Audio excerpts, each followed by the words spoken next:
Hey everybody, what's up and welcome back to today's video guys. And today guys, I'm going to be showing you how to split a song and a track in GarageBand.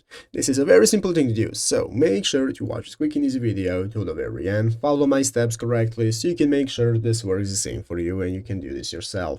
But yeah guys, let's get straight into it.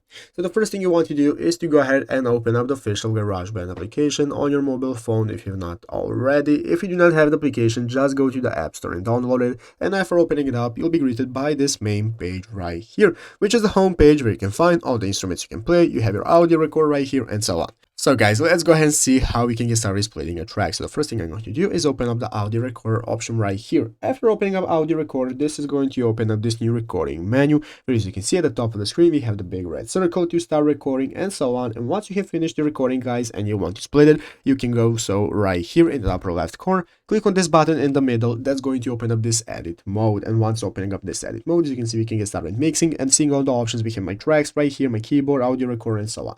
And all guys, all you have to do to be able to split your track is just go ahead and find the track you want to split and tap on it. After tapping on it, as you can see, this is going to open up this new menu of options, and you have a lot of options that you can use, and one of them is called split. So all you want to do is just click on split and you can select where you want to split it. As you can see, select where you want, and then you can tap on split and split it in multiple parts. You can tap on it, as you can see, and select wherever you want. So basically that's how to do it. So I hope this video was helpful. If it was, make sure to leave a like, subscribe to the channel. So guys, thanks for watching, take care, and bye.